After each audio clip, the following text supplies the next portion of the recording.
All right, you are checking out the Rye Bread and Mustard, the Down on the Docks on the other side of the tracks 5-star POD podcast special edition, going live from MVP's Bar and Grill up in Edmonds on Highway 99. And this episode is our Mariners homestand review. Yankees, Guardians, ferry boats, ABS challenges, and the Mariners TV Backfire, all that and more, especially going deep in on this Yankees series right now.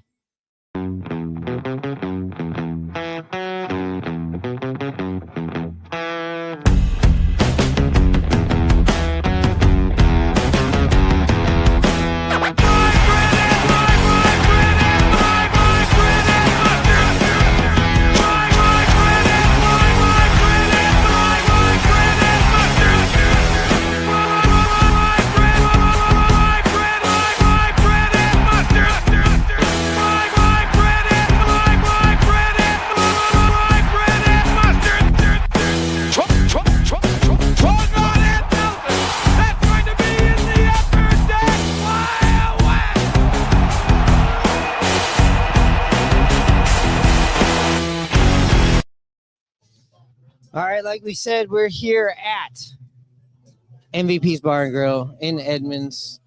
The season has started. We got things to actually talk about, Hanno.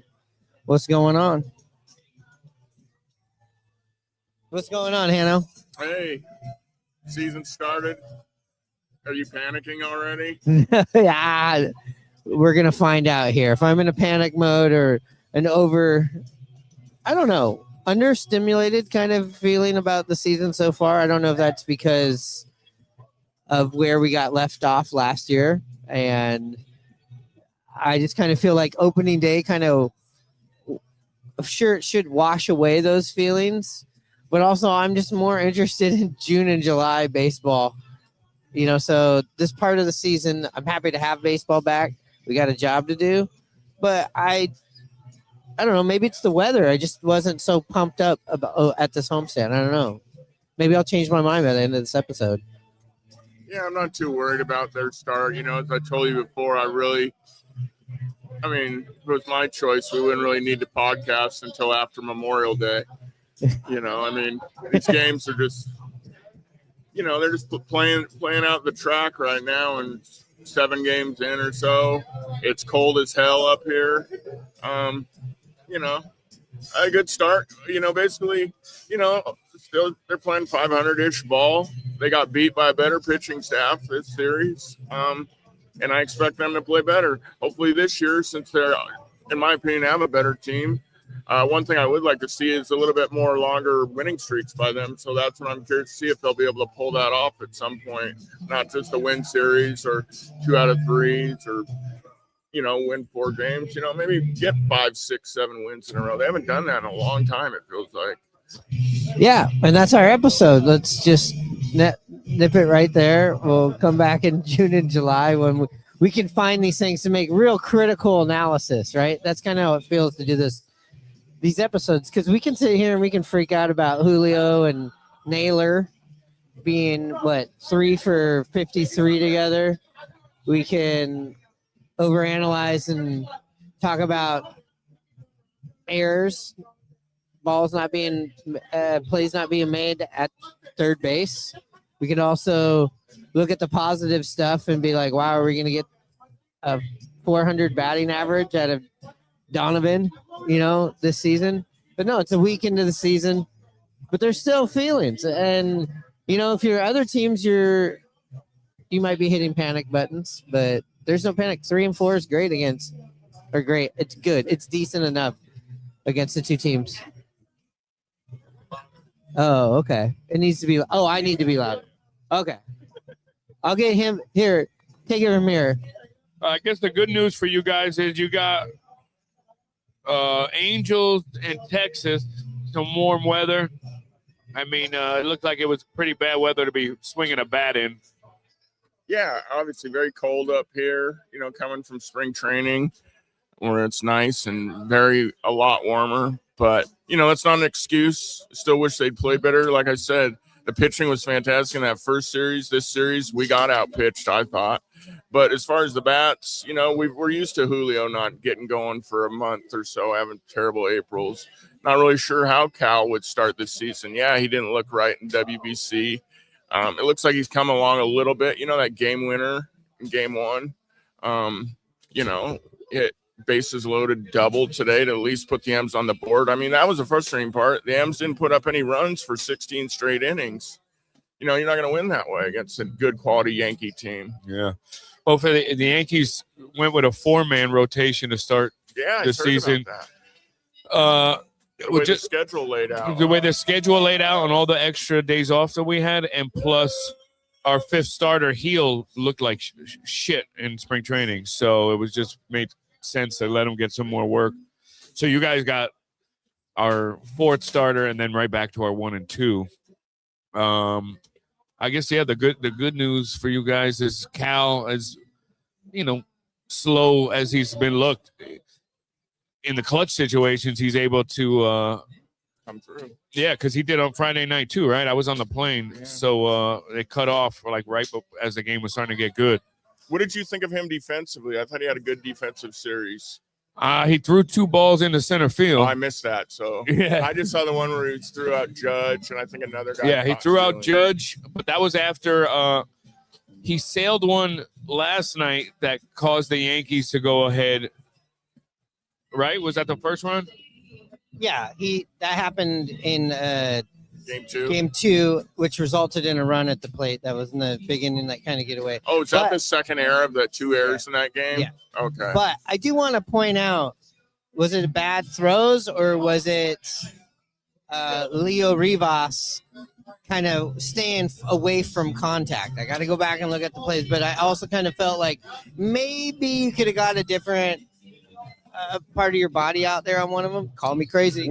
Speaking of that, we saw a little rocky defense on the left side of our infield. Remember, Louis Rivas also dropped that fly ball. Tough play going out in a short left field.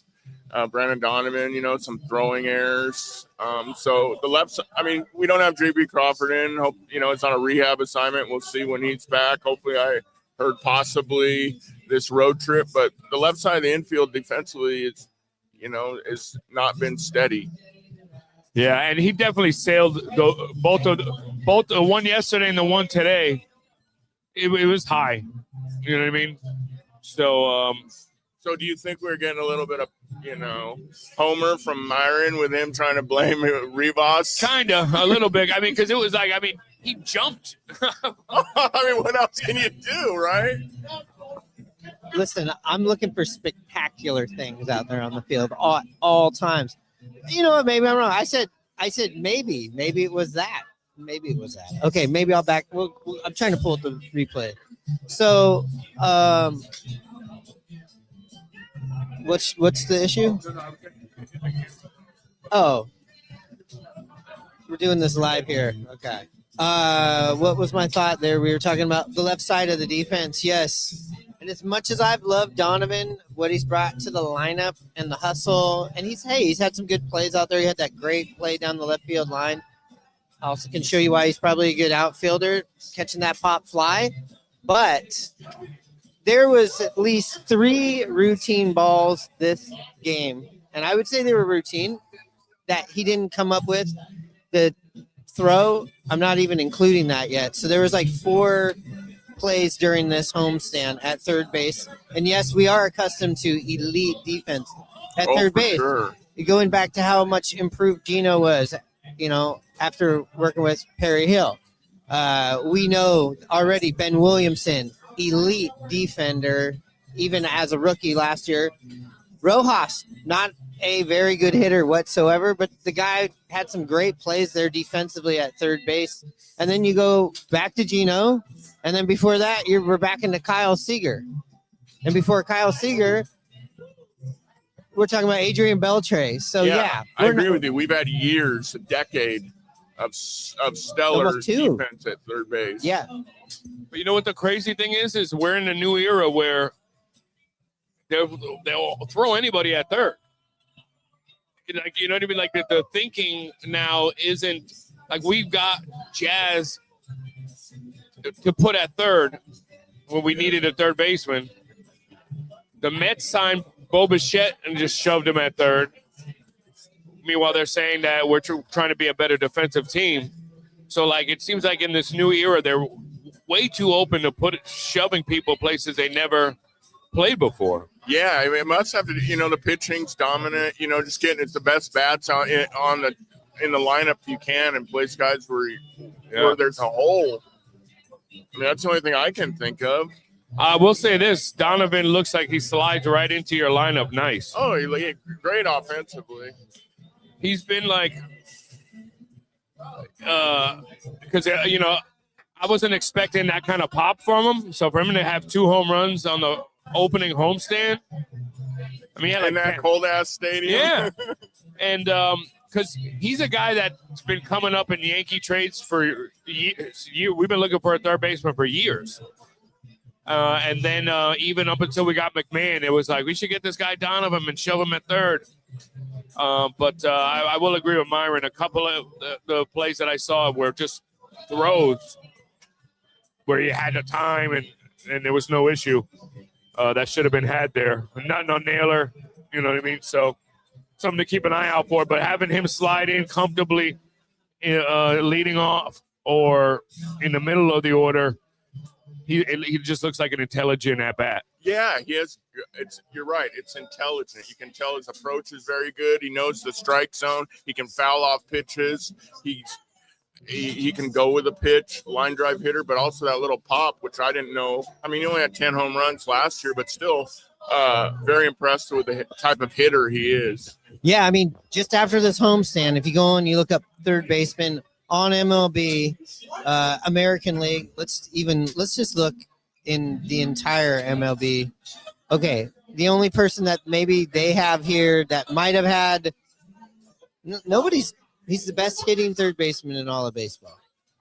And he's hitting after a week. He's hitting .417. Okay, on base percentage of .533, slugging .750, OPS 1283. I mean, this guy he also has done it at the top of the lineup, which is really refreshing for us to see as Mariners fans. But on the days that he's had to slide down in the order, he gets it done. It doesn't matter where you put this guy in the lineup. It's interesting to see, though, when I'm just bringing up the third baseman part of this defensively, just because we do like to chew a little ass on the show right away every series review, and we get into the good stuff. Like this, I don't think he's a bad defender. I just think like maybe I have to temper my expectations of what we've seen for decades now defensively at third base, because at the end of the day, you are having somebody transition over there to an everyday third baseman. Sure, he's played third base, but not a lot. I think it was 30 games or less of time. And he's the Demo. Like even Demo, as good as he was at defense, he wasn't the best guy at every spot there. You put him out there and he didn't hurt you. And you're a good point when you bring out Demo. I mean, Demo made the play. We need him to just make the play. He doesn't look very fluid to me, with his footwork yet, especially charging the ball. But I think he can do it. And you're right. We have been so lucky to just see how well the third base play we've had from our, for years. It seems like every hot shot, the play was made for the most part, and these throws and not coming up with some of these, it's shocking because we're not used to it. I forgot that you guys had Beltre. I mean, he was like a unbelievable, eat up anything. And Demo is Derek Moore. Dylan Moore. Hey, and you want to go before Beltre? There might have been somebody, I think maybe Jeff Cirillo was in the middle of this somewhere, or no, maybe he was out here, but we had David Bell at third base, who was a great third base. And Mike Blowers before that was good. God, and Jim Presley. Yeah. Let's just keep going. Let's go. We're gonna get back to the historic times. It's the 50-year anniversary of the Mariners. Yeah. Third base and center field have been their two best, I think. Right? Wouldn't you say? Absolutely. Because you have Griffey and you have Julio and you have Mike Cameron. Yeah. That are big standouts. And there's couple other decent players in between that weren't as big. I mean, Franklin Gutierrez had a really good year. Absolutely. Mickey Brantley had a good year back in the day, I'm sure. Phil Bradley. Yeah, they were more left field, weren't they? Maybe. Should I have can't remember. I thought Henry played center. Cotto. Yeah. Most. What about John Moses? I don't know. I used to get so mad when I'd get a John Moses card when I was a kid. It was like the The worst. Great White Hope. Yeah. It was like getting Brussels sprouts in your Christmas stocking or something. Hey, as far as the rest of the lineup, Luke Rayleigh, one of the things that we spoke about, and even Vlad has watched him through Tampa Bay, we thought he looked really good. The numbers prove it here too. 3 home runs already. Last year, what did he have? 4? He just was on the shelf so much with that damn oblique. He just never got going and never looked right at any point. But I agree with you. Besides him, a lot of guys are making their approaches are better, and it looks like they're having better and more quality at bats throughout the sequence of pitches and during their at bat. They're fighting pitches off more. It just seemed like the Mariners would go down quickly, and they didn't seem like that this series or to start the regular season here. Yeah, they weren't giving in. No, exactly. That's for sure. And coming into today, I told him Schindler's going to be a lot based on how he looked already and what I think of him. But I said I would be careful with Rayleigh. And I think, what did he do today? We might have got your first hit of the game, or maybe that was Naylor, but okay. Well, who else is You liked Cole too, didn't you? Our young second baseman. Cole Young was he wasn't giving in, and when you can have a guy batting ninth who refuses to give in with 2 strikes. At bat against your closer. Yeah, that was today. Yeah. Game 3, yeah. I mean, when you guys got a guy at ninth, I used to love having that kind of stuff. Like we would have like Gardner batting ninth and those kind of guys. Who's this? Cole Young. So far, he's got 4 runs, 8 hits, a homer, 4 RBIs, hitting .320. With an .866 OPS. And from the 9 hole, that ends up being a true extra leadoff hitter. And especially on days where you guys are batting Cal second, man, I think your guys' offense is going to be good once everybody, and like you said, we can't wait for everybody to get going, but you got to give them at least 3 weeks before you can start panicking for real. You know what I mean? Yeah, Cole Young, just put this in perspective. I know we're talking about 25 at bats here or so, but think about this. We know he's had some time. He got a good glimpse last year. 77 games, 223 at bats last year. So he hasn't even had 300 at bats, and he's already doing this in the big leagues. Split over 2 years so far. Yeah, and like we've talked about, there's a difference between this year and what he did last year, as far as his approach and just the grind of an at bat he puts pitchers through. I mean, that's growth right there, and he's still a young, early 20s, second-year player. And you got to tip your hat for the young players who come in with a guaranteed spot in the lineup, and they're ready to go. Absolutely. Right out the gate. They don't have time to, if he's in one of these Naylor slumps or Julio slumps, his ass could be shuffled out. Yeah, which did happen to him at the end of last year. Yeah. And we always say, and we all agree, spring training doesn't count. But if you just go, hey, this guy's been swinging a good bat, been for a minute here. This isn't a big fluke. He was expected after this spring. He put some high expectations on himself of, hey, okay, let's see if we can see this in the regular season. But we did see glimpses of this last year. He had that mammoth 8 feet? Maybe it was more than that. It was a big boy blast. It was over 400. It went to the upper deck, the top. at T-Mobile, but he also had a bomb that people probably turned the game off, and it just said, "I've had enough of this terrible play." Last year, when the Mariners were in Philadelphia, he also had a mammoth bomb. So with the size that he's put on, especially in the upper body and in the arms and stuff like that, I'm expecting the power from him this year. I wouldn't be surprised if this guy could get you around 20 home runs this season. Absolutely, because the ball jumps off his bat. You're right. Scale of 1 to 10. How worried are you that Julio is officially a second half player? You know, it's funny is, I mean, this is typical of him. All Mariner fans know this. A lot of people have said if Julio can get going to a hot start, he's an MVP candidate. Well, shoot, every year he gets off to a slow start, ends up with really 30, good 30. numbers. Yeah, and is top 10, top 5 MVP in the MVP race.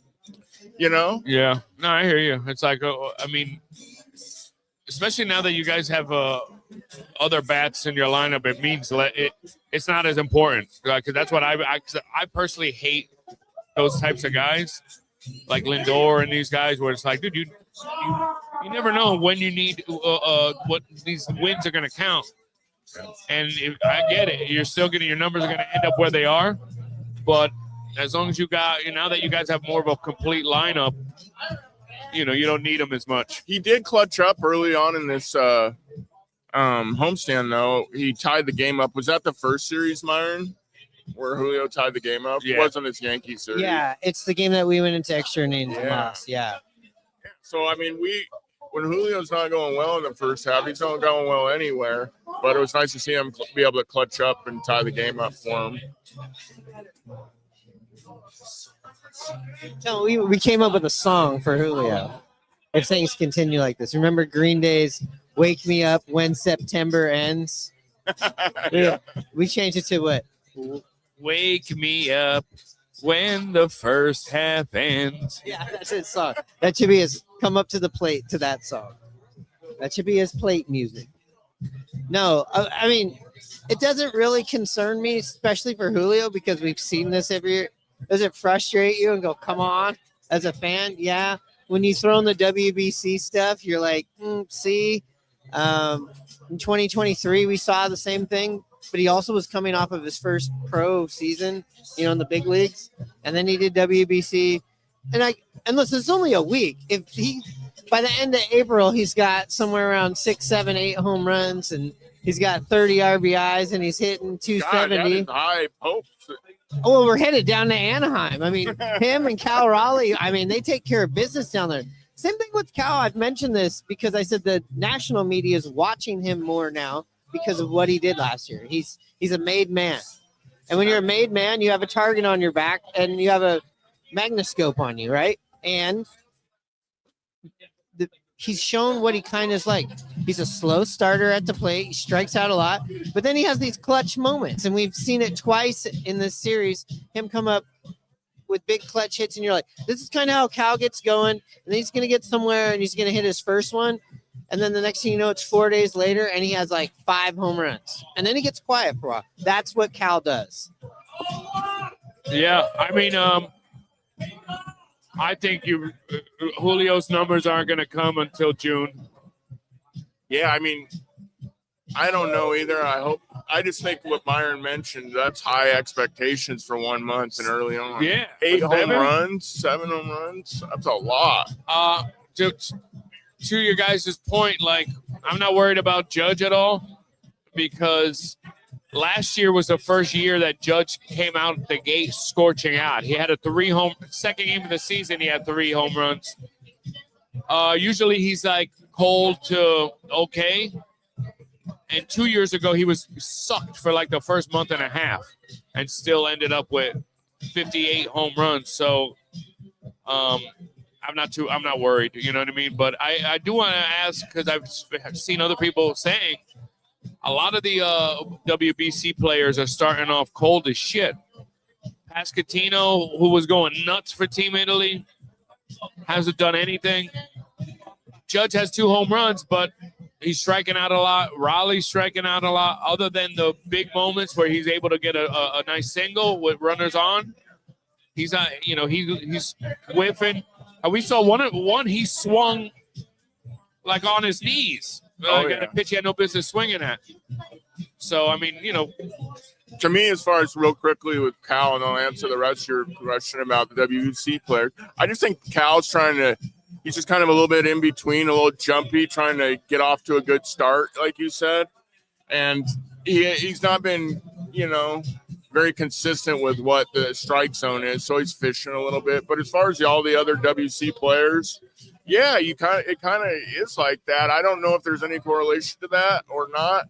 I mean, for me, I've kind of liked what I've saw at Randy Arozarena. I think he's making more solid contact, at least earlier on in the season, kind of from what I remember, and he was in the WBCs. So, I mean, sure, he's not the big name like all the other guys you mentioned, but yeah, I think it's kind of hit and miss. I like what Rosarena has been doing too. He's been consistent getting on. Yeah. Raleigh's got 15 strikeouts so far. Let's see what Judge has got. He's got to have equal to that, equal or more. And Raleigh was like, he had like something crazy, like 10 of his first 12 at bats, he had a K. Yeah. Judge has got 11, but he had 5. No, sorry, he had 4 in the first game of the season. And people were already talking shit. What's wrong with Judge? We got to get him right. After one game, he's got 10 Ks. Oh, Julio's got 10 strikeouts. Batting 0.677.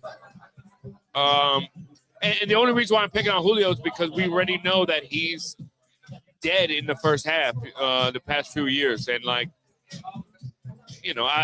that's just a pet peeve of mine. Because it's like you need – guys are going to go slump and be through their hot streaks. But if there's certain guys who go through these way longer periods, his OP on-base percentage is 327.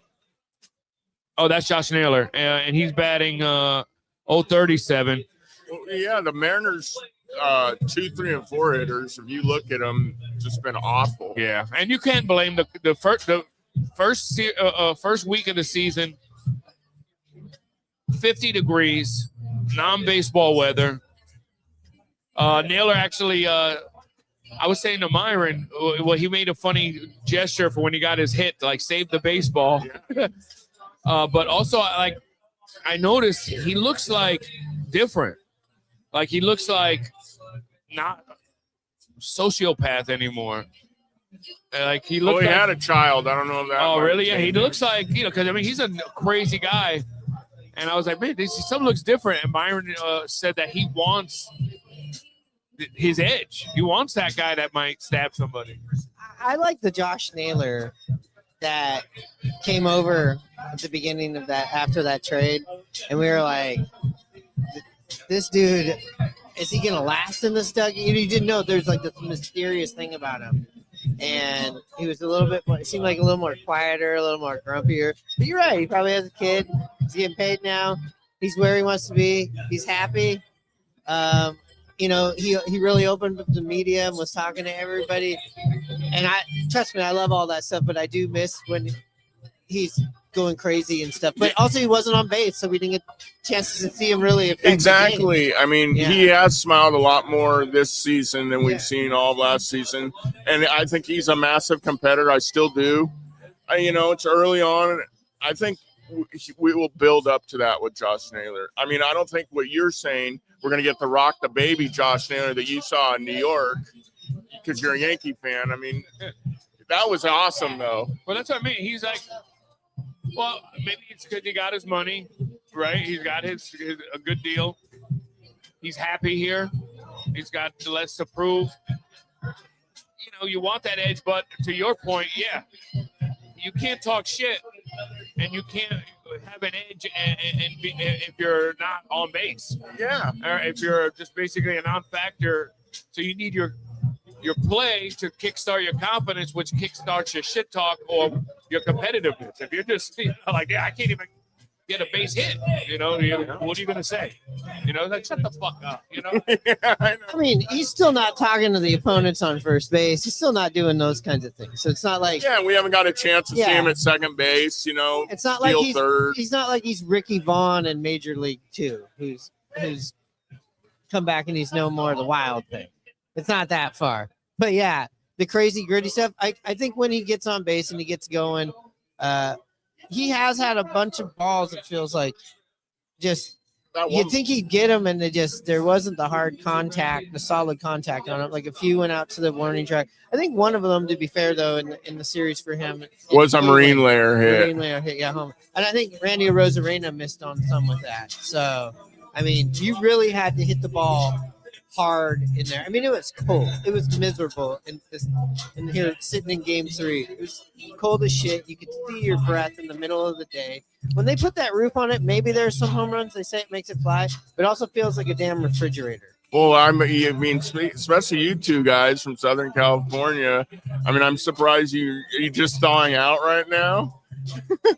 I was dying for a hot chocolate, but the line was so long. I was like, there should be a hot chocolate stand on every corner when it's 50 degrees out. How about Judge almost taking a pitcher's head off? Yeah, that was a hell of a play. That was yesterday, right?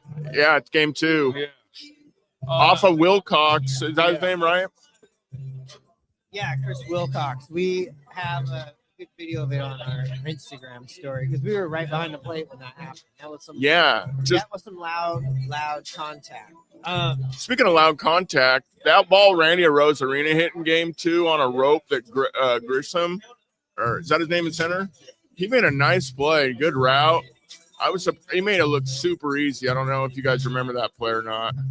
Yeah, he's they say he has like a lazy style of play, but it's because he doesn't do anything extra. He takes a good route to it, throws his arm up late. So sometimes it looks like he's just not really trying, but it's like that's just his like no energy, like front. So he does make generally really good routes. All right, is there any other game that you want to wrap up here in the series? We should talk about Luis Castillo. We haven't talked about him. We talked about him before we were here. Man, what a start on Monday. Yeah, I mean, he was the only starter that looked good, after getting an absolute just unbelievably start by the Mariners staff. The first series of the season, all those guys going, deep into games, a lot of strikeouts, no runs. But, yeah, for Luis to come out in his first start of the year against the Yankees, cold night. I told you, Myron, I haven't seen the ball move that much from him in a long time. That is on the text thread. You did say that, and we heard a stat, and you heard the stat. He is absolutely untouchable when it's below like 59 degrees or something. When it's considered a cold game, he's lights out. Yeah, he should be called the Iceman, or that instead of the Rock, the Iceberg. Trademark it. Well, I would definitely be excited about him because he's clearly healthy. Now that he's deeper in the staff, for him to show vintage, like when you first acquired him, Castillo's good. And if he's the cold man, I mean, that's how healthy Castillo. First of all, he owns us. That's a playoff pitcher right there. If you could trust him in the cold and his stuff is back, and he's gonna be good this year. I think there was some concern coming out of spring training about him not having some good starts, velocity down. Did you hear that a little people too? Want to make deal. Yeah, that was definitely a thing. And the second that Kate Anderson and Sloan when everybody was drooling over their one inning that they pitched, that was great. They forget about a lifetime of a career that The Rock has provided in major leagues, even before he was a Bear. I mean, this guy, spring training, those are the kind of guys at that age, that part of your career, you're just working on stuff, right? You're not down at spring training. I mean, you're holding back. I mean, he didn't go to WBC. He could have easily been on Team DR.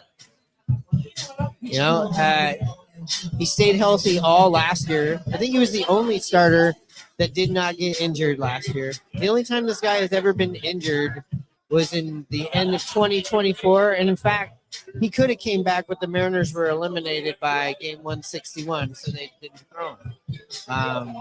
But yeah, we've seen him have kind of the ups and downs last year, and then in spring training, yeah, he was getting lit up like he got lit up in that San Diego series last year up here. So yeah, and then you look at those guys, and it's almost like the same thing with J.P. Crawford and the Cole Emerson we get into, where everybody wants to move on so quickly. They want to believe in the hype instead of believing in the guys that you're like have a proven track record and have not failed the team. I thought Luis Castillo, considering what people thought about how he finished the season last year, pitched decent in the playoffs for the Mariners. Yeah. He just, I guess that he's a guy whose name always gets brought up about, would we trade him? He's getting near the end of his Mariner contract. He's the older veteran of the staff, so people are always kind of bringing him up, and it seems like he gets kind of a raw deal at times. I think we refused to give up Dominguez in a deal for Castillo in the year we desperately needed a front end starter. I wish we did it. What year did you get him? 2023? Yeah. 22. Yeah, like that we 100% needed him. Yeah, we gave up a lot of prospects too that were high, but they really haven't done anything. Except Novelli Marte, he's still in the big leagues, but he had a suspension for PEDs, so There's nobody that we gave away that we're like, gosh, I wish we had them right now. Exactly. They're hurting us. And in this window, He's 100% part of our run success. Yeah. yeah, I just want to point out again, sure, he makes the most on the pitching staff. Well, that's because all the other guys are homegrown prospect guys that are on their rookie contracts. He's the only pitcher not on his rookie contract. But we're talking about a starter. Let's just go backwards. Last year, 32 starts. 2024, 30 starts. 2023, 33 starts. And in 2022, the year he got traded over, 25, when he was on the Reds, 33. The only year that it's like this all the way back till 2017, he had 15 starts, which I believe was like when he was breaking into the majors. And in 2020, because of the COVID season, it's the only years that he hasn't made 25 plus to 30 starts. You're right. For all the son of negative comments that I've kind of heard about him, the guy absolutely posts every year. He's always out there. He does. And he's kind of, I think one of the things the critics have say about him is the way he starts a game. You can kind of tell what kind of game you're going to get from him. If he cruises through the first two innings, you're going to get what you saw against the Yankees. But a lot of the times, the first couple of innings are tough for that guy. Yeah, or you remember how too in seasons past where he would give up that one home run or maybe two. He was a little bit home run prone, but they were never the big 3-run shot, which was nice. But he would give up the long ball. But I mean, like I said, I haven't seen him look as good as he did this last game in quite a while. The way his stuff looked. That's why after like 3 innings, I texted Chain. I said, "Man, this is vintage Castillo right here," and he had them off balance. And also like in years past, that giving up a home run or two early could easily spell doom for you. You know what I mean? So you guys are a different team. He, like most pitchers, but especially him, when his pitch count stays down through getting through the first 2 innings swiftly, that's really what the name of the game is with him. But I also feel like he's one of the best when there's guys on, because we've seen him wiggle out of so many things. I love when he comes walking off of that mound after wiggling out, somehow getting a double play, somehow striking somebody out after getting the bases loaded, and he's just kissing that mitt, looking up to the sky, taking off his hat. And he really means like, oh, thank you, God. Speaking of, I feel like that's what Bednar is. Like he comes, like he puts it, even during the WBC, comes in, puts somebody on, gives up a hit, and then all of a sudden his stuff jumps up a couple degrees, and he gets to have a strikeout, gets a double play, or like tonight, I'm like, holy shit! Now we're going for a 4-out save. Gave up the hit to Raleigh, so they weren't his runs, but he still then in his clean inning, he gives up a double and a base hit. So I hate that kind of shit, but it is good when you well, this guy could get in and out of trouble, Yeah, get out of that jam. Yeah, some guys, as soon as somebody gets on, man, they're just a different person. I think you did see a great game out of Kirby until he ran into trouble. Yeah, that one he piped. That was a terrible pitch to but Goldie. I also feel like that could have been a move right there where can we make a move? Can we make a move to the pin right there? There's a couple debatable ones that I've seen people talk about it. We've talked about it on this homestand. We've talked about Dan Wilson, and maybe his decision making is going to be a little bit more magnetized after last year in the playoffs, because you're going to have the people that are always going to be in the camp of Dan Wilson. You're going to have just the people that are going to, be in the moment on who, and then there's going to be people that are going to have an agenda of, we want him out of here, right? Yeah, to me, like I said, I'm not going to be super critical of him. It's still early. Yeah. Guys need to get in the game, get a rhythm, get going. But, I mean, I definitely – I understand where people are coming from. I'm just not as critical as they are right away in this time of the year.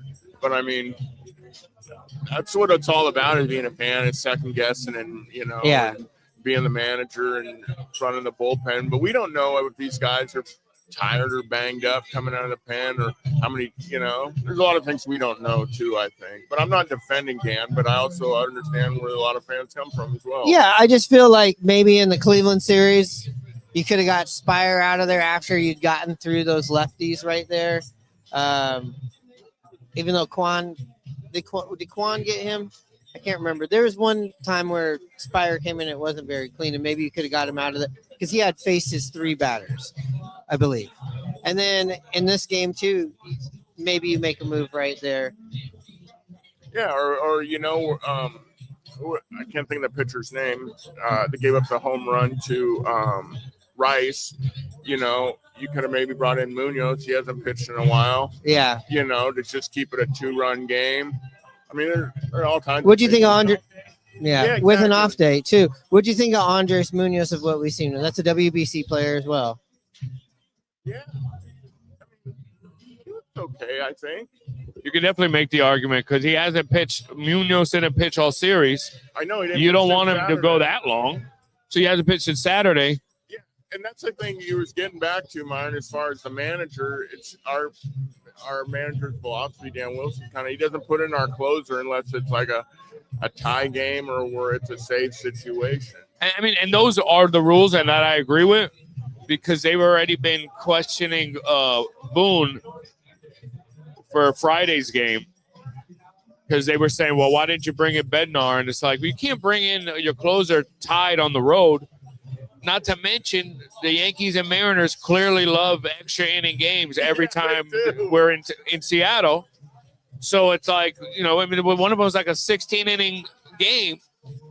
My only criticism from that Friday game would have been you brought the ball out. I was like, he only let him take 2 guys and an inning. I would have brought him out for another thing. But also, you can't be blowing through your bullpen any game. Once on the plane at this point, when I saw that Blackburn was still in, I was like, well, this is kind of, anything you get out of him is good. So the fact that we got that other inning out of him, I was just like, this isn't really a good spot here. And, yeah, you give it up. But at the same time, I don't agree with bringing your closer in a tie game on the road. And then today, my only criticism would be Schlittler was coasting and wide. I think an inning before he came out, I said to Myron, man, look at his pitch count is beautiful. He was at like 67 pitches in the 6th inning. I'm like, man, we're good. And then he takes him out. And I know that we don't know what what their mandate is on certain guys where they want to get them to, like, all right, he's getting 80 pitches the first couple things. They're thinking about the long game, and it's easy for us as fans to only be, acting like every guy's in mid-season form or fully ready for a normal start load. For sure. But I saw Alcantara on Miami pitch a complete game shutout today. I know. Yeah, so I was just like, look, you could let these guys go a little bit, especially if with the way he was getting through the. Hell yeah. There's Kyle Rowley's brother right there. We got. Let's see. There's actually a QR code right there. If you guys are not subscribed to the podcast, on there you go. There you go. On the Patreon. There you go.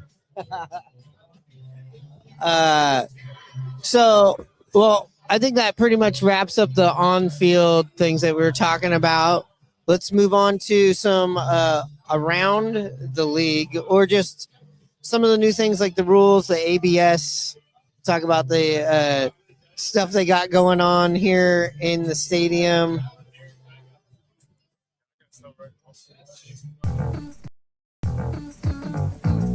Get ready to play hardball in the Kingdom. Take me to the ball game. I want to see the Ants. The Mariners are playing hardball. Did it again and again and again. Did it again. Princess Tours, the vacation company, brings you the best show in baseball when the San Diego Chicken plays hardball with the Seattle Mariners and the Baltimore Orioles tonight in the Kingdom.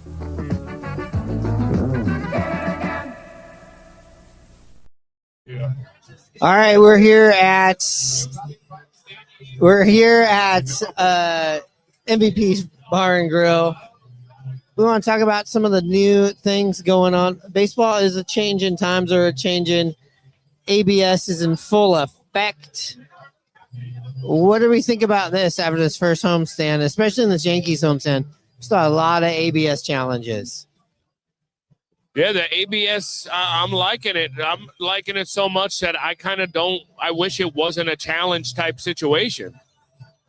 Like, why can't it just be – Just ABS controls the whole game behind the plate. Yeah, because it's kind of like – and I know the Yankees have been pretty good at it, which I expected. Yeah, I mean, not only from the games that I've watched – just all throughout baseball, it's just kind of showing some of these big name umpires are trash. We all knew they were. It's showing some guys adjusting their zone, which is good. That's good. Yeah. But then they're showing the other guys are not. Like you saw, Boone is still looking to get tossed from games, talking shit. Friday night, the Yankees. Challenged 5 in a row, right? They challenged 5 in a row, or they got all 5 of them. Correct. Yeah, and Boone was barking like, "Hey, wake the fuck up!" Well, we shouldn't like at that point. We shouldn't have to be challenging every single thing. Like you make an adjustment here. And I know Myron was saying, well, some of them are close. I'm like, I don't care how close it is, man. Like if it's that low pitch, you can't do nothing with. So you want it to be a ball. What's interesting? I should have read more into it, but I did read a clip before I came here that Major League Baseball is going to be adjusting something with ABS. Something is a little bit off, like as far as the way I understood it, the way the cameras are zoning it. So there'll be a little tweak to it. Be interesting to see if anything happens. I don't think it radically changed anything, but they want to dial it in even more. And the guy that seems that's really taking the spotlight and taking it on the head is CB Buckner. I mean, there was a point where while we were traveling and going to games, Vlad kept showing me CB Buckner things, and at one point I had to stop and go, wait, is this the same one? No, it's a different one, and a different one. There's so many of them out there.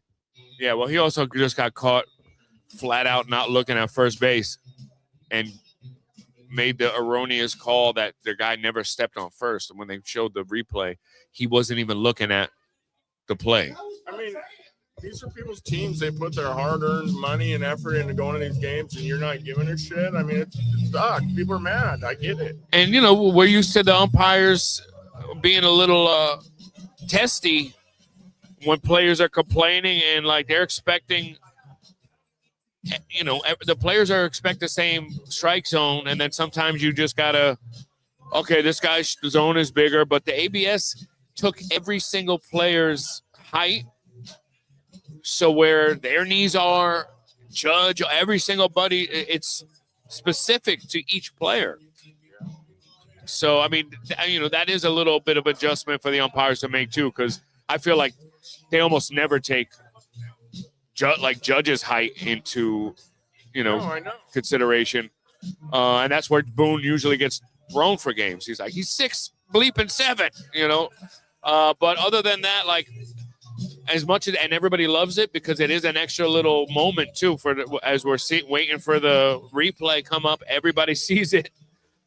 But I'm kind of like, well, don't get too used to this because we should probably just skip to the next level where it's the robot's telling the ump and he's making the call. Yeah, and just going back on the CB Buckner, okay, the missed call, the not looking, the ABS stuff. He exits this game today, time of this recording, after getting foul tipped to the jaw, right to the head. So, I mean, not a good week for CB. A good week for CB Buckner.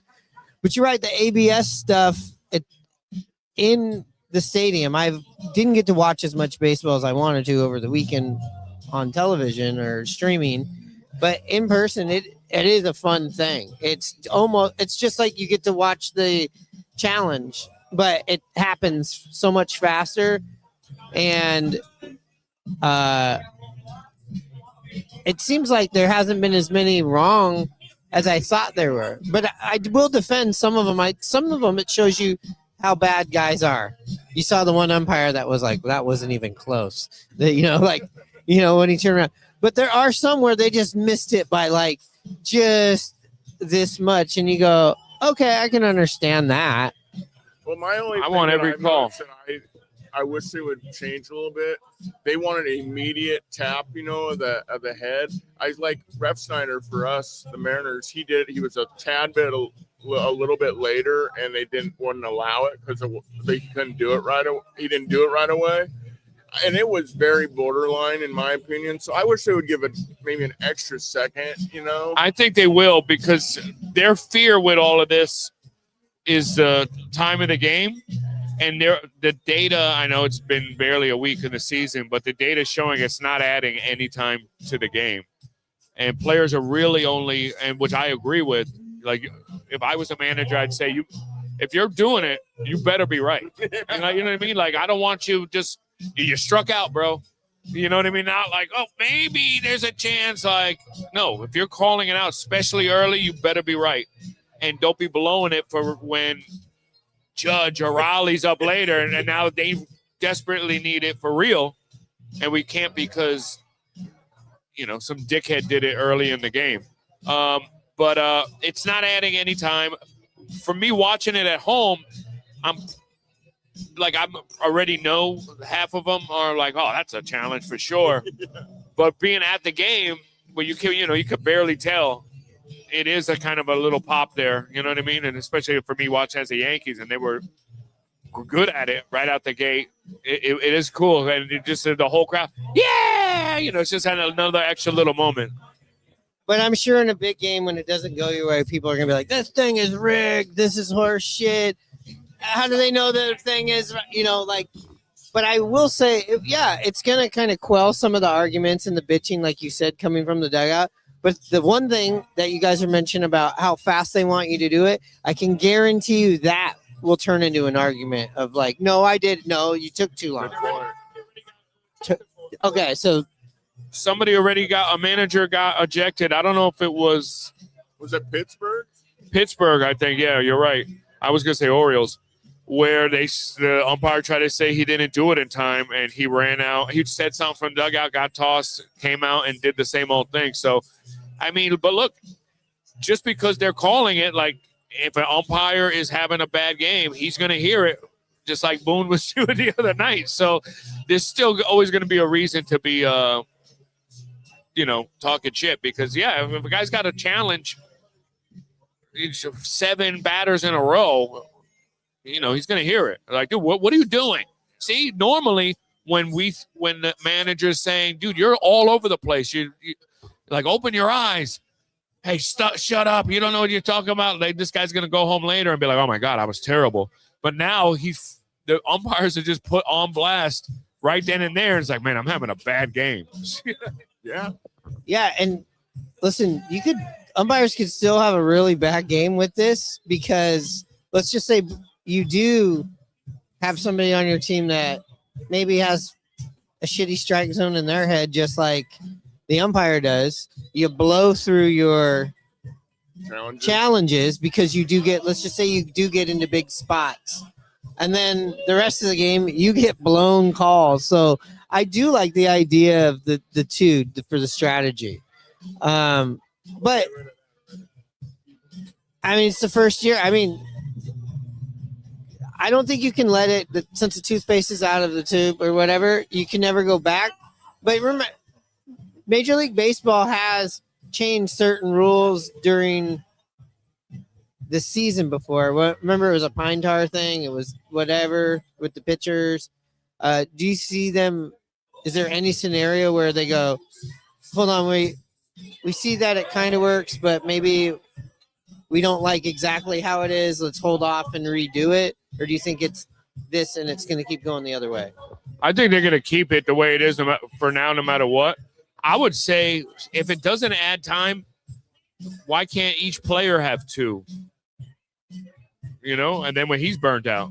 But you're right. The second somebody the team blows through there too, now a freaking low slider that the whole world knows is a ball, somebody's getting punched out on. You know what I mean?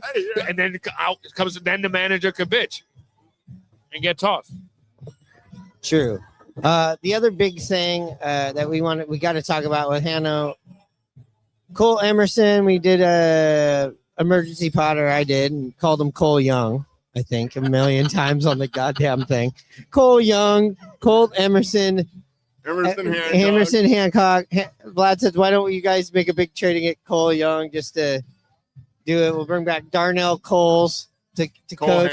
Cole Hamels. I mean, the Mariners have a type, obviously. But 8-year extension, $95 million, hasn't played, even 50 games in upper AA, AAA, getting paid more than many current players, but the other current players aren't big prospects like him. There's a lot of hype.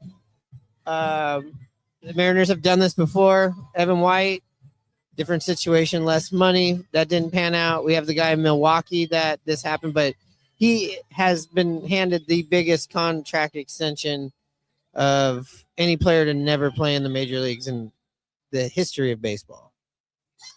Yeah, I mean, honestly, surprised, not because he got this. More surprised just because I didn't expect it or think it was coming for him. But it's not surprising.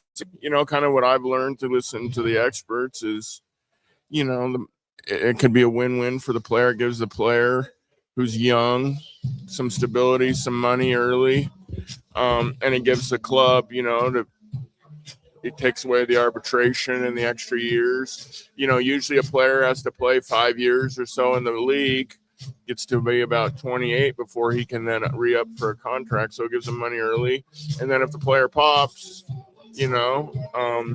it saves the club from having to give a big contract out so early too. So, I mean, that's just kind of what I've heard. But it's surprising for sure. But he's number 7 prospect. The Mariners say he has a great head on his shoulders, and he's going to be a good player. So, they just don't feel that it's that big of a risk. But anything's a risk when $95 million. I know if I was 20 years old in his situation, I probably would have signed it too or taken it too. Sure. He didn't have to do anything besides be a good minor leaguer to get it, which, I just think it doesn't make any sense. The whole point is you control his rights as a major leaguer. It protects you from anything, all the possibilities that could happen, injury, attitude. He could gain 200 pounds by next year. He could get popped for steroid. I'm just throwing out every single potential situation. He could, be alcohol, drugs. He could be a head case. All the millions of things that happen to people before they get to the majors. Not to mention, it's usually a pretty good idea to see how he acts in the majors. How can he hit every single kind of pitch? Can he do all of these things, right? Because we always hear how good people are. And it's like, what, 1 or 2% of people that ever become even anything that you think? Sometimes it's the guys that, never aren't the top prospect that become these guys. So it's like, yeah, all right. If you think he's going to become Bobby Witt and you're like, we don't want to pay him $40 million in 6 years, like that's a 6 years from now problem. Not to mention, there might not even be a game next year. So I'm a little surprised that a team that comes off as stingy at times is throwing $95 million down on somebody who's never played before. You wouldn't give Eugenio $15 million. It's just banking on a lot. Yeah, and then the other reason too, I've heard too, is because the CBA's up this next year. That rules might be changing, so it benefits not only the club but the player, and they expect to maybe see a few more of these this year. So it'll be interesting to see what happens. Maybe not the money, but a lesser of a contract like Chiro, like a Milwaukee player. But I guess my other point about it is, okay, you could drool all over him if you want, right? You control his rights. He doesn't even have a right to arbitration. He could, let's say he gets called up when? This year, or it's really a next year situation? He's expected to be up this year. Okay, let's say he comes in this year. Second half, he hits 20 jacks, looks good, right? All right. You don't have to do anything. Next year, he's got a full season. He hits 40 home runs, drives in 120, hits 318. You could offer him that same deal. He'll probably take it. 1 or 2 years in his first year in the league. You know what I mean? He'll still take that deal. Absolutely. All your points make sense. I get it. I guess the other side of this is, the why now, right? Like you point out. Sorry, I take that back. If he hit 40 jacks, maybe he does. But I'm just saying, if he hits has a close to 30 home runs, and it's just like, man, this guy's a straw stop, he probably does take that deal, knowing that he could always ask for more later anyways. But you know what I mean? It still is a long time away from when he gets to free agency. So, but yeah, if he had 40 or 50, his agent might be like, dude, let's just make peanuts, and then who knows what people are getting by that point. But I'm just saying, it's like nobody put a gun to your guys' head to do this before we've seen him for a few weeks in a row in the real league. And these guys, it's a lot of pressure. There's just a lot of stuff going on, and I've just never really seen it make sense to bank on somebody who's never been up. This is baseball. The major leagues. It's not basketball. You know what you're getting with these players physically the second they get drafted, usually. So I'm just like, wow, this is kind of crazy coming from you guys. But I guess if it's to save a buck Down the 6 road. years from now. Yeah, I know people want to say, well, how come we haven't signed Logan yet? And how come we haven't signed Kirby or these other people? Listen, that's on them too and their agents why this hasn't happened yet too. It's a two-way street. A lot of people didn't even see this happening. This was nobody Out of the did. blue. Nobody did. You heard everybody that found out about it. That's usually the Mariners beat reporters of all of them going like, this happened at 6:30 in the morning. This is crazy. Nobody saw it, but obviously he wanted to get it done, and the Mariners wanted to get it done. And the bottom line is they're gambling on him big time with this. They're going, this is a for sure thing. They thought what they were getting with Evan White was a for sure thing. But if you just go back and look at Evan White, then not knowing what was going to happen, even with his offensive upside, he doesn't look like a sure thing like this guy does. And maybe Jared Kelnick had all the tools, and everybody thought maybe he was for sure. But Cole Emerson, you say, what kind of person is he? They must know what kind of person he is to do this. You know, he's not Puka Nacua. That's all we know. But I do want to say the one negative thing, or the part that goes, kind of, is you look at JP Crawford in your last year of your deal. It's your longest tenured shortstop. He's one of the pillars that you've built this group on at the beginning. It kind of definitely, I don't know. It's like, okay, I guess this is it for me. But that was not a secret anyways, too. And JP could still come back. His role doesn't necessarily have to be your number one starting shortstop every single day after this year to be useful on the Mariners. I take one thing back. I don't think anybody gets paid during a lockout.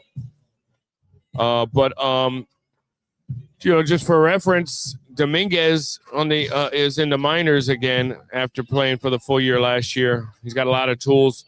He's the guy we've been hearing is like the next Mickey Mantle. He gets called up in 22, I believe. Or is it 23? And for like a 5 games or 6 game span, he had 4 home runs, hit 500. He's the next center fielder. He's our guy. And then I think he got Tommy John or something. And then last year, we're like, oh, this guy can't catch. You know what I mean? Oh, he's a switch hitter. He can't hit shit right-handed. All these different things that just happened. If we were basing it on his minor league come up and then even seeing him get a cup of coffee, you know what I mean? It was like, here's our new guy. Now we have no idea what he is. So we didn't throw him in for a few deals. We didn't throw him in for Castillo, and I forgot who else that people were asking for him. They refused to give him up. Now I don't know what the hell he is. I get what you're saying. It's going to be really fascinating to follow this for sure. Yeah, and I just feel like the weird pressure again, and the this is awkward. Is let's just say JP, this injury, he doesn't come back from it the right way, or maybe he does not have a great season. This is always going to be right there. But I'm not one of these people that wants this to happen. There are people out there that are like, let's just move on from JP right now. Yeah, one of them. You're one of them. Well, let me ask. I'm saying it wouldn't bother me if he's a better player. He should play, but JP, it's his. He just injured. He's done fine for us, but I'm excited. I'm just saying that I'm excited for next year to see someone take the reins differently over. Well, there. guess what? If you're paying what's he getting, $11 million a year? I think it starts out. I think I read it. I don't think it's very much the first couple of years. Oh, okay. Well, I was gonna say if somebody's getting something like that now, they're gonna be itching to call them up. You can backload a contract like that too. That's not a lot of money to backload. If you're only giving them 2, 3, 4, maybe backload it to in 10 years you're making 20 in a year. We don't know yet. We haven't seen all those details because it's not official. I think it is now. They've said it's official, but they haven't come out with all the escalators and all of that stuff. I know he has a no trade clause. No trade clause, yeah. I heard that. So, but again, you're right. If this is the dude and he's that undeniable and he's the better person to have out there right now, we got to have him out there. But that still remains to be seen. But we were going to get into the Mariners TV stuff. Well, let's let that play out for another few days, a road stand, and see if people chill out a little bit. But we've had a lot of comments and concerns, but we got to wrap it up here. We've covered the Mariners. We've covered the Guardian series with the Mariners, I should say, the Yankees series here on this podcast. We've talked about ABS, and we have also talked about JP Crawford and what's going on with him and Colt Emerson and his deal and what people think about that. Anyways, thanks for liking, subscribing, and all this. If you're checking out this full episode of this, you made it to the end. If not, we're going to split this into 2 other shows. The Mariners review, or excuse me, the weekend series or homestand review. That's probably not licensed music I can have in the background. That's not my fault. That's the that is the venue. That's why we're wrapping it up here. It was Dart Night. Now it's turning into karaoke. Chris in the house. Karaoke Chris is here. But again, thank you for liking, subscribing, and all that good stuff. Head on over to intheclutchapparel.com. Use that promo code Rye and Mustard, just spelled with Rye Bread and AND. Spell it all out, all lowercase. One word, no space bars needed. Anyways, Hanno, the season is now on and popping. So you know what time. Sorry, I had you on mute. Kick it again. You know what time it is. This is live. Okay. All right, take 2. Hanno, you know what time it is.